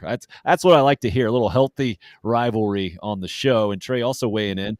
2014, he says, went to Sox Spring, heckled Aaron Judge relentlessly. Nothing personal. Just making fun of how massive he was. And at one point he started laughing, turned around and applauded our heckles. It caught us so off guard. He's had my utmost respect ever since. Ha ha. Being a Red Sox fan saying that. Great story, Trey. Well done. And that reminds me, Stuart, do you have you got a go-to story? Jerry Myers has the go-to story of an LSU kid flipping them off as an example of SEC fandom and how ridiculous it is, especially at LSU. You got a go-to story about hecklers? Yeah, I've seen some. I've told you the worst place ever was Southern Miss. I still have to have therapy on that place. So that's not fun. But the guy that would get me the most was at Auburn. And I started going there, obviously, as a first base coach with South Carolina. And then I went back and I would hear him get on Tolman. And I thought it was so funny. And then I would go back years later at Ole Miss, and he wore me out. I mean, he really was. It was the funny stuff, though. I mean, if you'd like scratch your face, and he would just catch stuff that was really funny to like throw us, and you just eventually had to turn around and laugh, because it wasn't like, hey, you're ugly and all that. It was funny. If you backed up, he'd beep. He would always. It was just funny stuff. But I think the funniest heckle I ever heard yelled at us, and Coach Tanner acted like he never heard anything. But we're at Arkansas. And we have one of those meetings in front of the dugout where they're talking to their pitcher, and, he calls everybody in. So Tolman comes over, I come in, and he's talking to the hitter, and this fan yells over the dugout at me, because they'd been wearing me out pretty good at Arkansas. And he goes, hey, Coach Lake, is the interview process at South Carolina be a coach like, hey, do you weigh 250 pounds? Yeah. Hey, you're hired. And it was just the way they said it. Even Coach Tanner just stopped, looked at the guy over the first base dugout and smiled. And they all started clapping, because we're standing there, and I was the little one. I mean, that was when Coach Tanner was, 240, 245 pounds. Tolman was, he'd say, 3 bills, and I'm coming in at about 230 at that time. So I'm like, yeah, I'm the skinny guy in this meeting. And it was just, Arkansas could get you. I screwed up in 18. One of the big ladies behind me at Arkansas wore me out when we were there in 18. I mean, wore me out. She had the nose on like the old Redskins fans used to wear, and they just wore me out. I remember they beat us really bad the first game. It would have been like a 10-run rule if there was one. And we came back, and we're winning the second game. And clearly. So I turned to a fan, and I said, hey, I wouldn't believe this calling of the Hogs thing y'all did until I saw her. Well, they actually started laughing until they got me on the next game, And she actually ended up just going over and fist bumping her on Sunday because she's like, that was really good. You got me. But I'm ready for you today. And they beat us in a really good game. And she stayed until the end to actually fist bump me and say, you're welcome here anytime because you took it, you enjoyed it, because I laughed at them. No one said anything besides Southern Miss really personal, calling me fat or short or tall or ugly. It was funny, and it was always the best. But that guy at Auburn and that lady at Arkansas, I'd go back to just see them now because they just had great jokes. I mean, they would say stuff about our team. You know, hey, Coach Lake, go tell Coach Tanner to stand up. And it was just funny stuff that you just had to not turn around because you were laughing. So that's the protocol. I guess, when do you know that it's okay to acknowledge the heckler? It just has to be that good, or the game has to be in a certain place? Well, you know what it really is? It's when you respect each other. Like, I've gone places, believe me, Coach, and you're just getting beat and getting hammered, and they're just heckling, and you're just ready to leave. I mean, there's no respect. They know you're not good enough, and they're going to get you.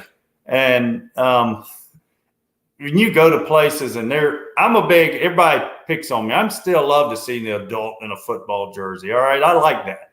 I like people that wear jerseys.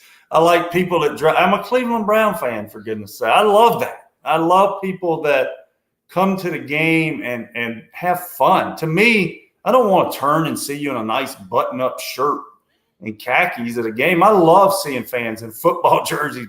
Why not? What the heck else are you going to wear them for unless you're on, flag football team? So wear those jerseys. I love it. And Arkansas was really good at it. Auburn just was a group of them. They were like the old Gamecock third base hecklers.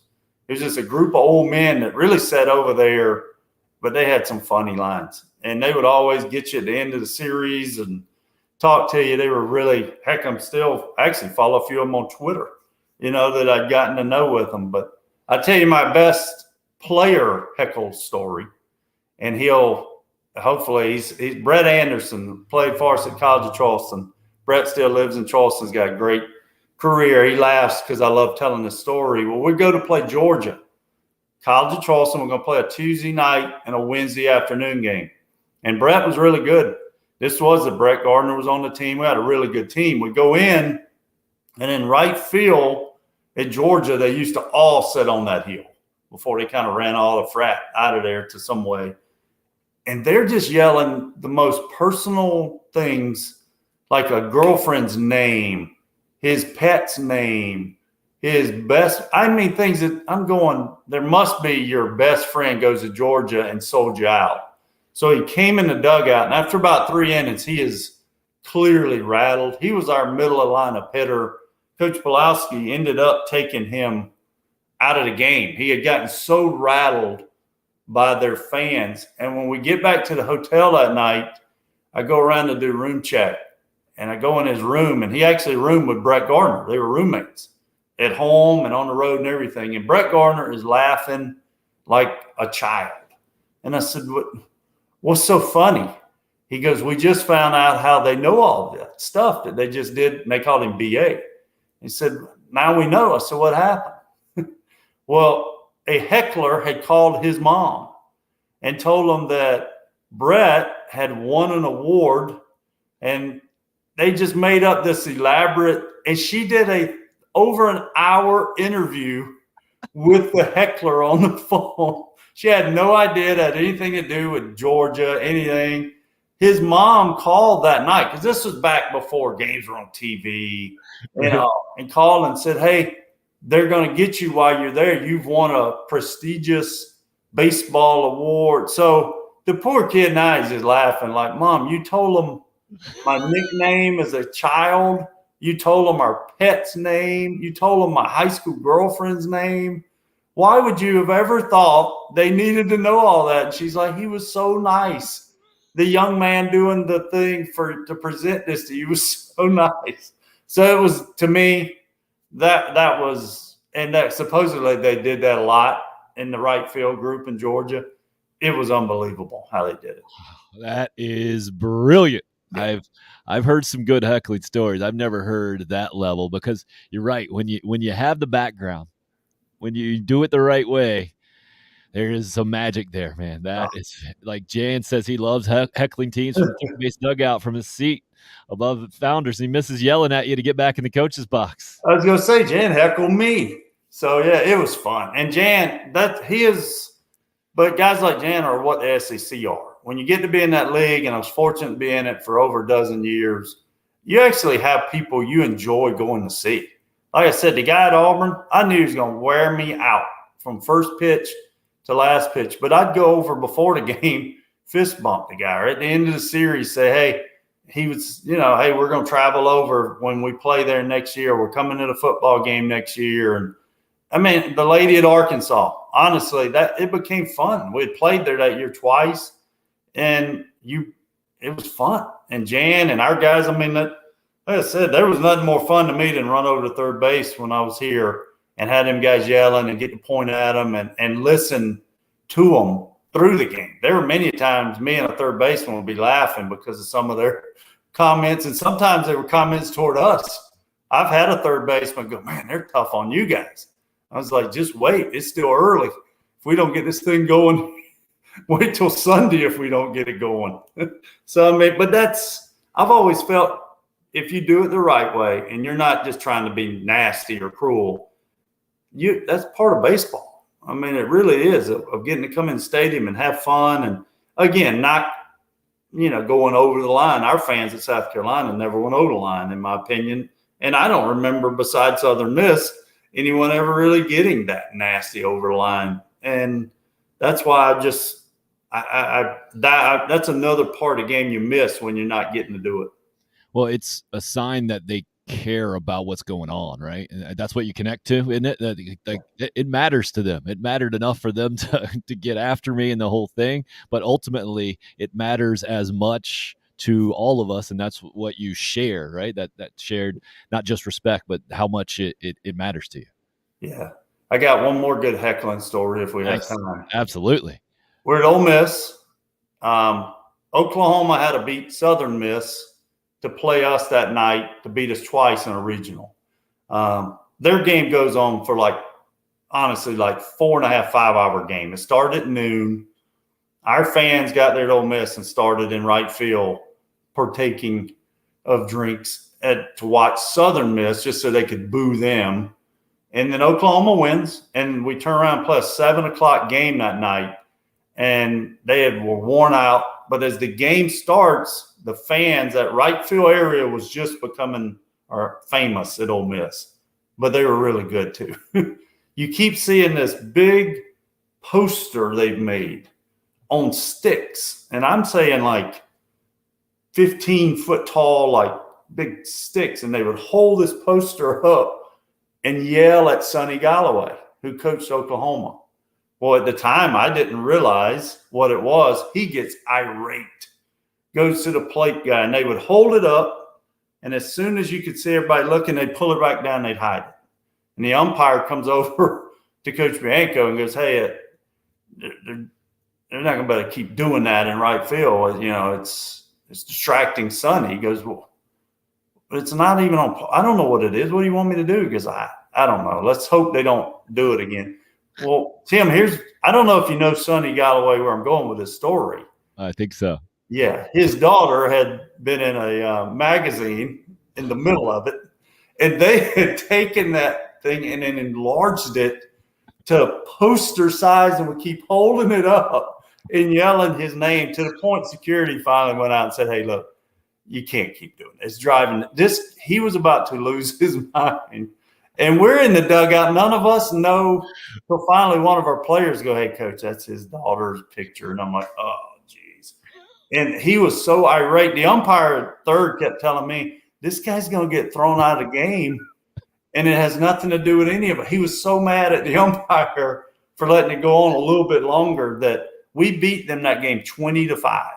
Wow. I mean, it wasn't even close. We scored 10 in the first 2 innings. He complained about that for the next 3, and then the game just kind of ended. And even in his press conference after, he talked about how Bush League the Ole Miss fans were and most people were like, what are you even talking about? We don't know what you're talking about because the picture wasn't that graphic that they were holding up. They kept doing the thing, and you were like, but I just went to our fans after the game. I said, whose idea ever this was? This was fun. I mean, you just had to laugh because it worked. Heckling is to get you out of your game. It worked when they got our right fielder. We had to take him out of the game. I mean, he couldn't even focus. I mean, he dropped the fly ball that day. He struck out his first at bat, and Coach Pulowski took him out. And that day, I mean, they were mad about stuff that we didn't even know what was going on. So sometimes heckling, I guess, works. No doubt about it. When you do it right, Yeah. it works. And when you do it especially uniquely, it works. Man, great stuff, Stuart. Good stuff. I don't even know if we can go anywhere from there. Yeah. One place to go that we haven't really touched on, being a guy that has been involved in major college sports in the Power Five for as long as you have, the Ole Miss connection and South Carolina connection. What'd you make of the news recently about Southern Cal and UCLA? Couple of storied baseball programs for sure, but jumping to the Big Ten and kind of setting the college sports world on fire. Yeah, I've grown up, Big Ten football, you knew what it was. Big Ten baseball has become really in the last 10 years became prominent because I didn't ever hear of those teams, much with baseball. But it lends you to believe that it is heading towards what we've all called the super conferences.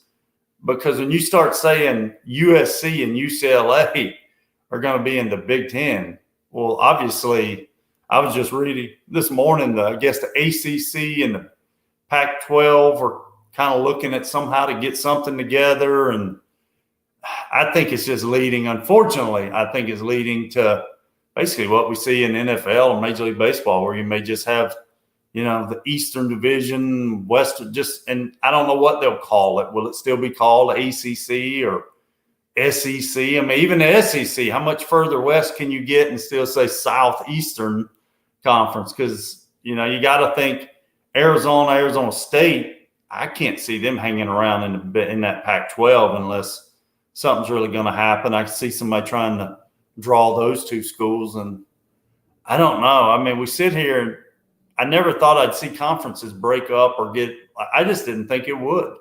I kind of always thought that ACC growing up here was so strong with basketball and then the SEC getting into it now see how strong it is, but it's all about money. It's all about how you can get these games that create more money, and there's no stopping that. They're not going to slow down. So having been a head coach at Charleston Southern, for instance, one of the smallest schools that plays Division I baseball, what kind of impact do you see that happening?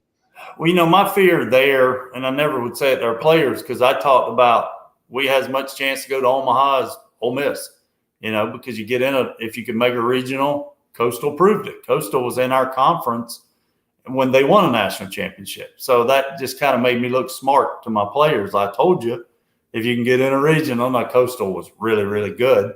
But my fear was always is that level will have to go somewhere else for their World Series if you're ever going to have a chance. I just don't see how, with NIL money and these conferences becoming so pumped up, and I don't see how the Charleston Southerns, PC, Winthrop, just using teams out of our state, I don't see how they even in the next few years have a fair chance to ever think they're going to get there, and I don't know if that doesn't then become another division. Does Division II stay Division II and you become a 1 AA type baseball? And then that's what I envisioned was going to eventually have to happen, as have at least have a 2 division of whatever we're going to call Division I. I just don't know you can't do it. Is that an overall bad thing? I mean, you talked earlier about how guys are going to stay in college maybe a little bit longer than they have. That the NIL money, maybe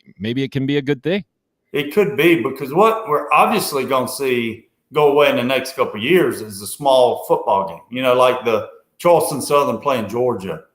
That's not going to happen in the next 2 to 3 years because of the way they're doing all these conferences. The goal is to get more games on TV that me and you want to watch. We never wanted to watch, Georgia play Charleston Southern in football on Saturday. So now Georgia's going to be playing UCLA or, you know what I mean? So those it's going to be marquee game after marquee game like the NFL. I mean, it's not going to be where, hey, Alabama this week you get to play Jacksonville State. It's going to be Alabama playing whoever. So I think there will be some good come possibly where that you go back to 1AA football like you and I remember when Furman was really good and Appalachian State was really good.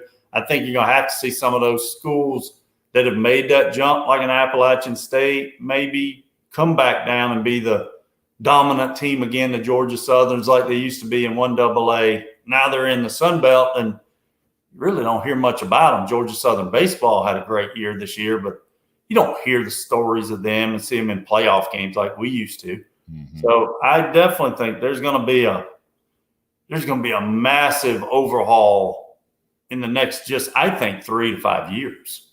It's going to have to be with these conferences doing what they're doing, NIL money. I mean, like if I'm coaching at Charleston Southern, I don't have the money to keep Tyler Thornburg, who played for me and was a first rounder, nor now would he probably stay because like his sophomore year, he pitched in the Cape and he would call me and go, hey, he'd laugh because he never was going to leave.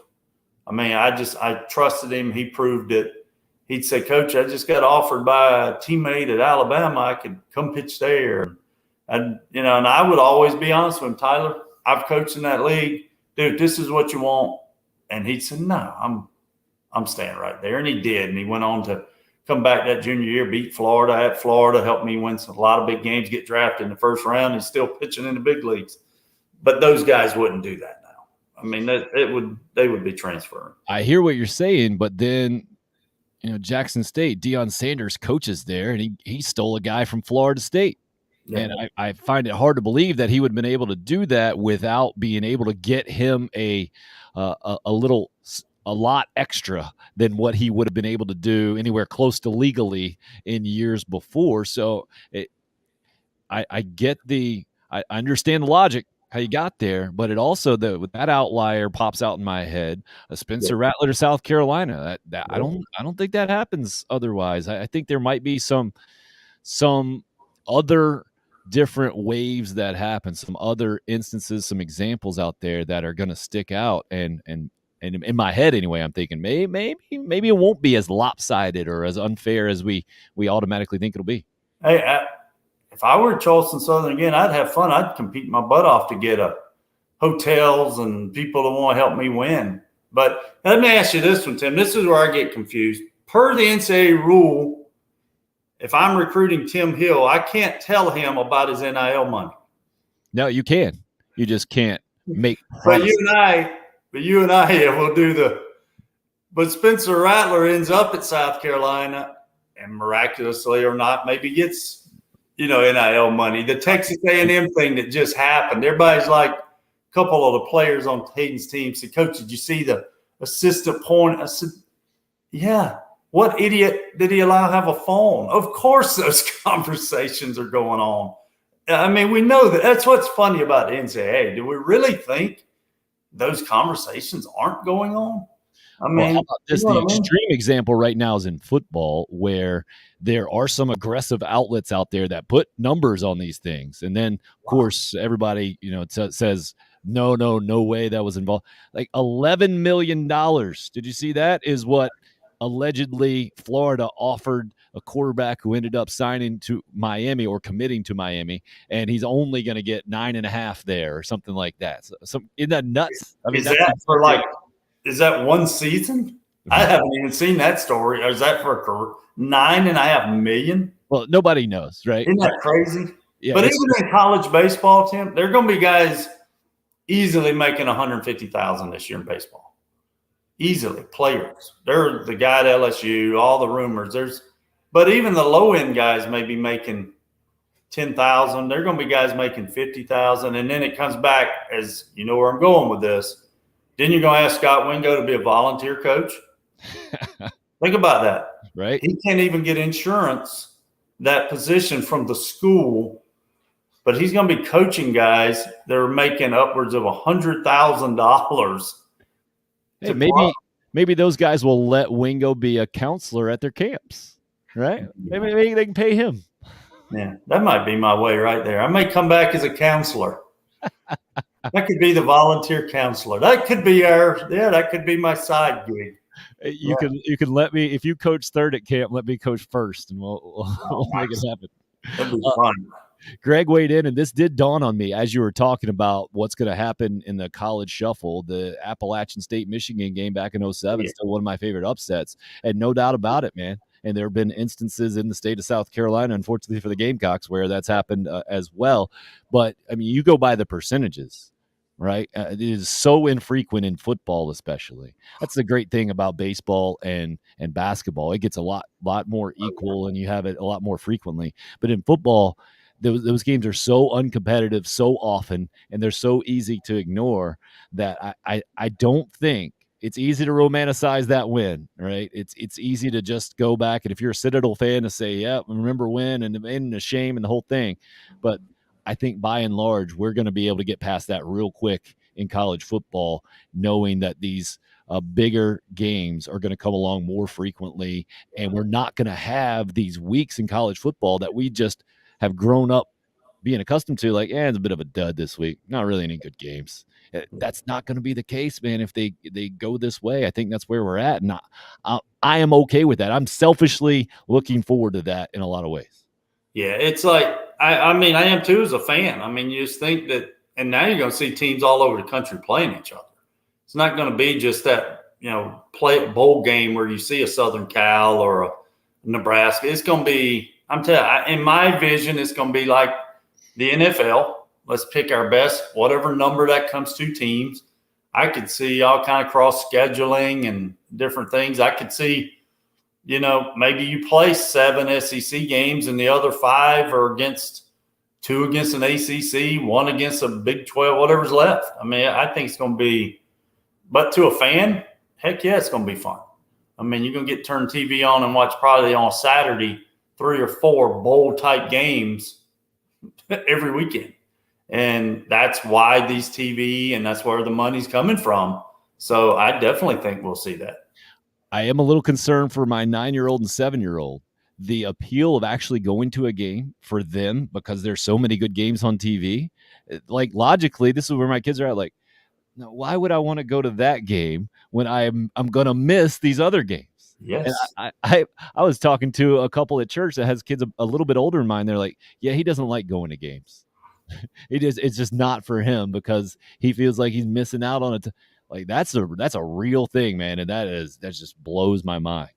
Well, mine too, but think about it. Replay is a big part of all of us as fans watching games. We want to know so when you're in the stands, I guess if you got your headphones on or something. But no, I think that's going to be another challenge.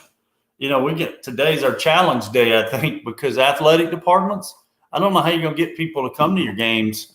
You think about South Carolina playing a 7:00 game, and at 1:00 it's some big game. 4:00 it's a big game. Your game, 10:00. Why wouldn't you stay home? TVs are nice, Well, you got a bathroom right there. The opposite is the bigger challenge. You got a noon game. Good luck selling that in September. 7:00, at least you can sit around and watch those games in the parking lot. They got the HD connections going on.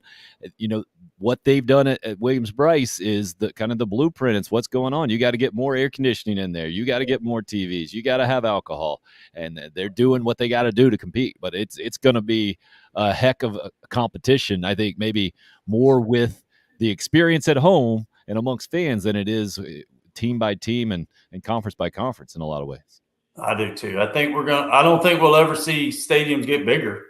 In fact, we'll start seeing them lose some seating, like you just said, to accommodate more of a luxury type environment than ever seeing I'm on the war of 100,000, 110,000. I don't see that. I think we see stadiums start to get retrofitted for what fans want now, more TVs and that type thing. And boy, we could be the ultimate hypocrites and just say, I can't believe we need to be old school and the whole thing and be there in person. We're talking to each other on the internet. Yeah. That would be classic hypocrites. Yeah. But that's just what it is, man. That's where we are. And yeah, you got a parting word. I was going to say, and also where we are, we're almost done with 2 hours of the show, man. It's been fantastic today. Yeah, great to get back with you and to kind of wrap up college baseball. I know the USA team will go, but we'll get back together when you can have me. We got the draft coming up here, I guess within about 10 days, 11 days will be the first night of it. So excited. I'm going to be in Atlanta for the next week down in Perfect Game. So I get to see a bunch of guys and scouts. So hopefully have us some good information when we get back together. Great stuff, man. Yeah, looking forward to that draft time especially. And, this is the time of year for those of us in South Carolina who love the college football calendar, kind of drives things. Baseball is wrapped up from the college perspective. Everybody gets to the beach or the lake. You get to Atlanta, the whole thing. Yeah, I'll be off. We'll be off with the show next week for the beach. So we'll reconvene after that and get after it, man. Nice work today. Absolutely. Enjoy it, Tim. Thank you. Have fun. The great Stuart Lake, ladies and gentlemen, headed to Atlanta. Watch out if you're heading to Atlanta. Consider that your fair warning. And hecklers, if you're going to be at the Perfect Game tournament, up your game. Great show today. Stuart Lake's the main reason why. Anthony, appreciate the compliment and the kind words as well. DC on the YouTube live stream. Thank you guys for weighing in, man. And Troy, it's a great one. It's an old school one. Having that talk with kids or anybody who says they want to stay home and watch, there's nothing like being there, is Troy's response. And he's right. And that's why I'm not overly concerned about it. I just think, again, maybe one of the main tenets of this show is competition makes everybody better. The competition, staying at home and watching college football, has gotten that much better for these in-game experiences. And now you're seeing big-time schools, athletics departments, stadiums improve and improve that in-game experience. We all win in that way. And that's what we do on this show. That's what we try to do on this show. I hope you feel like you won if you participated, checked it out today. You did it live. That's great as well. Our buddy Pat Monty says people don't forget North Greenville Crusaders, 2022 Division II national champions. Let's go out on the championship note here on the program. I don't know if it was a championship show, but it feels like it. And just remember, you're a champion of life. Okay, out there? I'm talking to you. You're a champion of life, and you heard it right here on Tim Hill, Unrestricted Free Agent.